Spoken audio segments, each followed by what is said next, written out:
Hey there, garden friends. It's Heather at Bush Poppy Farm. It is Sunday,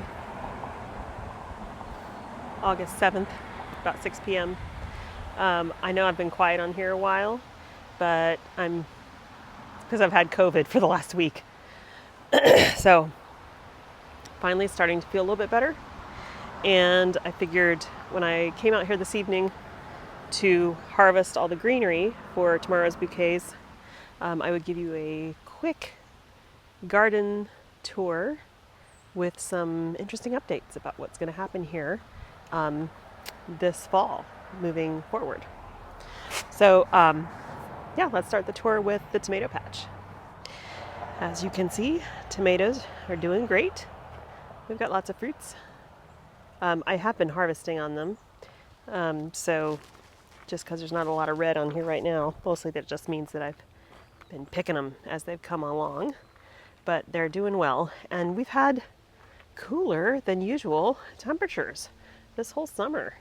And so, well, June we had high temperatures in the hundreds, but now, I mean, all the month of July and so far August has been in the low 70s.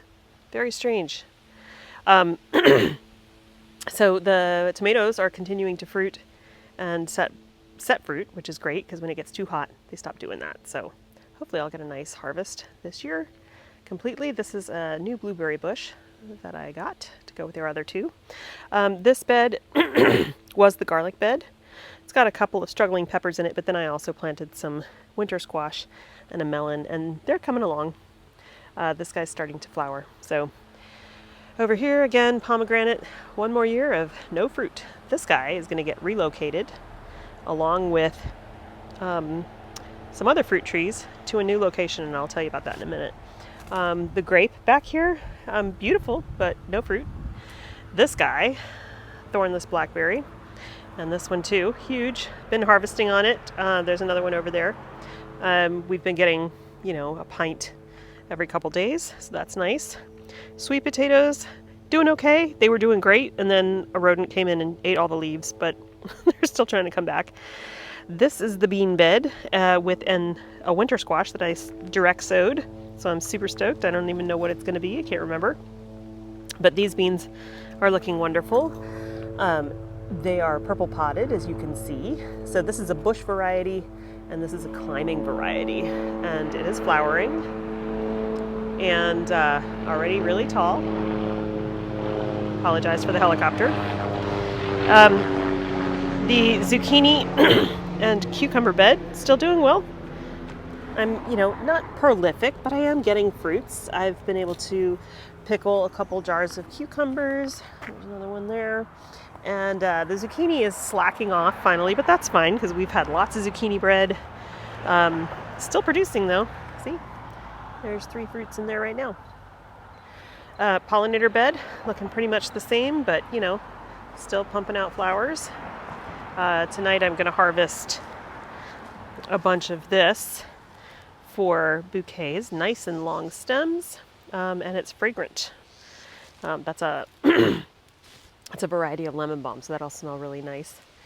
All right, what else? Forage, still doing forage. The fruit alley here, the little orchard, this is all going to change pretty dramatically. And I'll tell you about that. We've got lots of sunflowers. These are all the Sunflower Steve Van Gogh collection. Look at that. Isn't that gorgeous? Just beautiful. They're all a little bit different. I like this guy with a little bit of the brown in there. This one's more orange. Really pretty. Dahlias are struggling. They're growing and they're flowering, but they're really spindly and they've got leaf miners. So I think it's a good thing that I'm going to make major changes here. Those big sunflowers down there. This one is looking nice. This is Diva. She's very pretty. There's another one right here. Not yet open. And there's a happy bee. So things that are going to happen here. Down there, the celosia's doing okay. I just left this unplanted. I don't even know if I'll fill it. The zinnias here They got kind of attacked by something that skeletonized them right after I transplanted them, but they came back and they're doing okay. And compared to the zinnias that are out at the farm, which were looking beautiful and then got devastated by deer, these guys are actually doing well. However, I won't get any flowers off them for a long time. What I'm harvesting tonight is Mahogany Splendor Hibiscus, and it makes a really beautiful filler in bouquets. I'm also going to be harvesting this Miss Burns Lemon Basil. It smells beautiful. This patch of snapdragons, they're just there because didn't want to leave the soil bare, but they're done. Status, I'll be harvesting more of, but this is mostly all going to be for drying, since my dried flower business is really picking up. And we have some ornamental grasses down here, which are doing well, and then a stack of marigolds here, and these Daucus black lace flower, and look at this little bee right here. Very cute. So this guy's still pumping, but look at the seed heads on this. Isn't that really cool? I think the seed heads are just as artful as the flowers themselves. So I don't want to disturb this bee too much. Sorry, buddy. Okay. Scabiosa. This is our another blush, because I came in and did a hard prune to get it to start reflowering, and it is doing that. Black Knight Scabiosa. This is I think that's kind of more of a cross between this, because this is the red one, Fire King, and then this is Fama White. But some of them look darker than others. All the seed pods. These make really great dried elements and dried bouquets. Calendula, the rogue one that's just been here all summer. Another bed of zinnias all the way up to celosia. And then there's sweet peas on the fence over there. So major changes coming. I've decided that I'm going to trust that everything's going to go well out at the farm, and I'm moving the entire flower business there, starting this fall. So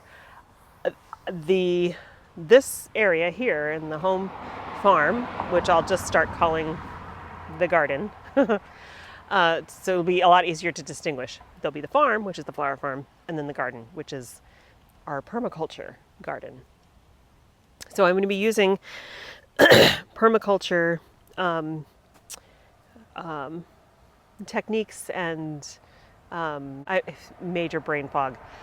COVID is making it very hard for me to find the words, remember what I was saying. It's weird. Anyway,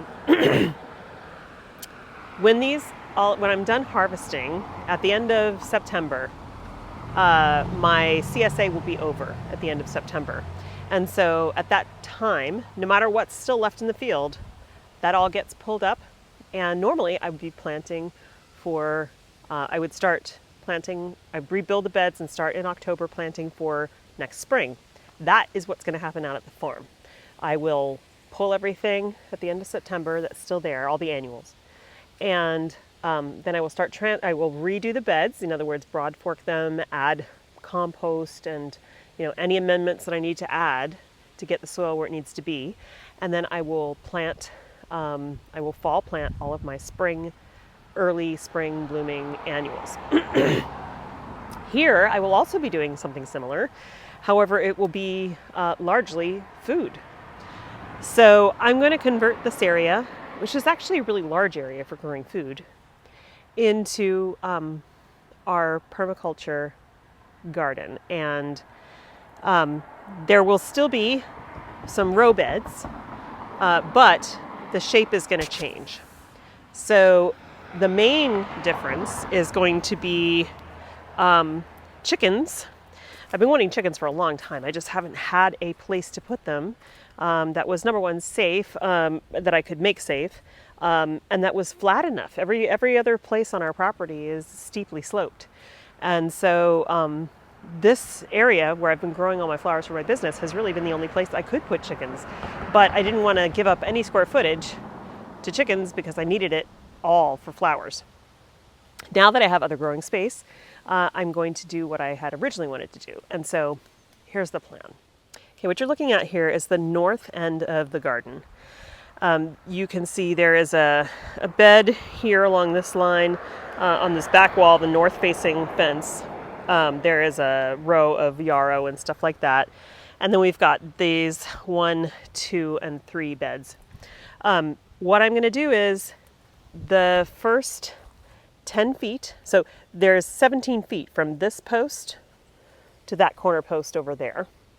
So what I'm going to do is I'm going to come out 10 feet this way on both sides, and that will give me 170 square feet.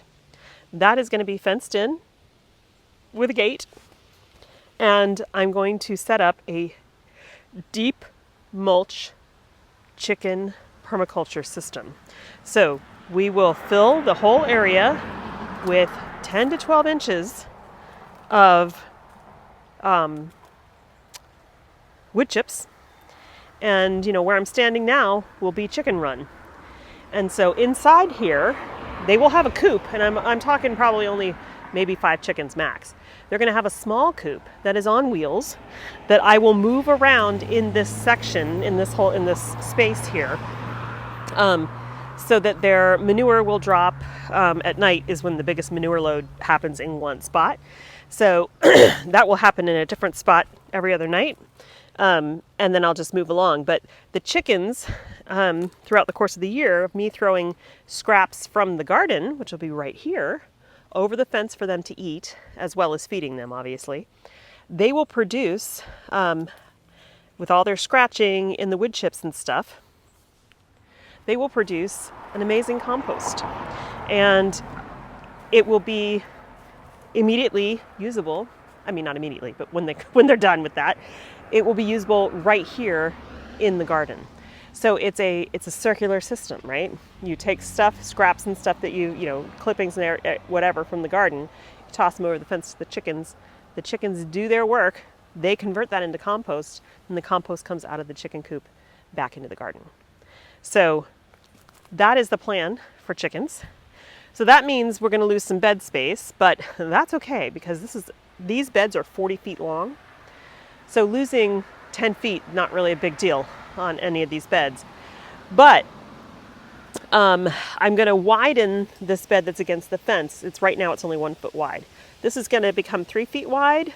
Then I'm going to have a walkway that is 2 feet wide. And then there's going to be another 3 foot wide bed. And then, instead of having another bed, I'm actually going to put the orchard is going to be where that current third bed is. So the dahlias are going to come out. There won't be sunflowers there. I will plant more berries along this fence line. So we'll do more thornless blackberry. We'll probably do raspberry, some other whatever varieties I can find, because this fence line is great for training vines up. And then in front of that will be trees, fruit trees, dwarf fruit trees. Nothing in here is going to get huge. So because we love stone fruit so much, I'm going to put more plum trees, nectarines, peaches, and apricots. And because apples and pears don't seem to do well here, I'm just going to take out what we've got and either give it away or compost it. These apples and pear trees have been in this ground for 4 years. They are dwarf varieties that were on 3-year stock, and they should have produced by now. They don't even flower. So I'm thinking at this point, it's not worth, they're healthy, but they literally produce nothing. And so it's time to give up the space for things that will produce. And as much as I love apples, I can't see spending space that's needed for food on something that's not being productive. And then these beds, obviously I will keep using for food. They will be, I'm still going to be doing a crop rotation. So and then this bed actually is going to be flowers. So this bed and then the 3-foot wide bed that I do down the fence are actually still going to be for flowers. They will be dahlias in this bed, and they will be permanently in the ground. I will perennialize them. They'll stay in this bed, and they will be interplanted with sunflowers every year. And then this 3-foot wide bed that's going to go all the way down to the chicken coop, that's going to be peonies that are going to be interplanted with daffodils. So the daffodils will come up in the spring. I can harvest those for flowers. And as they die back, the peonies will be coming up. And so the ground will always have something feeding it. There will always be ground cover. And I still have flowers. They're perennial flowers for me. So that's what's going to happen with those. And then, of course, there'll still be 2 3-foot wide beds for food production, 3 by 30. So that's a lot of space to grow more tomatoes, more potatoes, more peppers, more cabbages and broccoli and all the stuff that I love, because it's hard to grow as much as I want in these 4 beds. That is my vision for this garden moving forward. All of that's going to happen in the fall, all the restructuring, and then of course the fall planting. I'm super excited.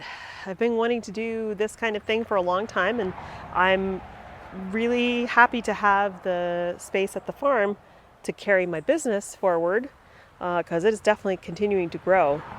But then to have more space at home to grow more food, because I'm really enjoying that a lot. And so I look forward to getting that all set up, and I will let you guys in on, so the seed starting for all of that's going to happen at the end of August. So I'll do a little video on what I'm going to be setting out for the fall garden / winter garden. Again, I'm in zone 9B here. Our first frost is usually like December 25th. Well, that's what it's the first average frost. Last year we got it in November, and we continued to get frost into March last year, which is a full month after our average last frost, which is usually February 15th. So, it's all a crapshoot. You do what you can, but that, everything I can plant here is totally fine going through a frost, especially the brassicas. They actually like that. Carrots love it. It makes them sweeter. So I'm really looking forward to having a winter garden that I can enjoy and have fun coming out here and doing stuff with, because in the garden in the fall for flowers, once they're planted, don't really do anything with them until spring, when they start actually putting on growth and flowering. So once my work is done in October for the flower farm, it kind of gets like not boring, but I don't have much to do in the garden, and I miss that. So I'm looking forward to having more to do in the garden. So I'm just going to get started harvesting these greens. The reason I'm doing it tonight is that basil,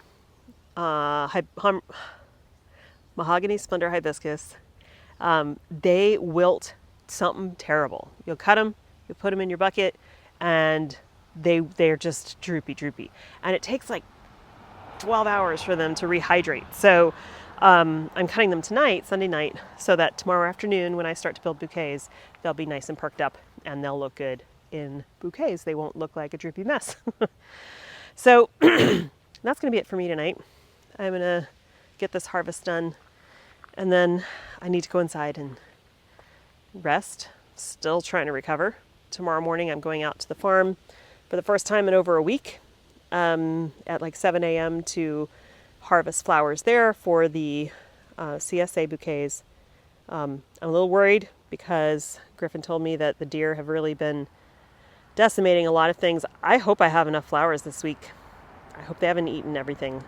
But I'm going out super early because tomorrow is the first pseudo day of school for my kids. It's basically the day where they go and pick up their schedules and get their books and all that kind of stuff. So they're not there all day, but I'm going to be running them back and forth. Anyway, I hope you are having a good time in your garden. Thank you so much for joining me this evening. Stay tuned. I actually am going to start posting again, more videos. Just was really rough. COVID knocks it out of you, doesn't it? Thank you again for joining me tonight, and I will see you in the next one. Bye.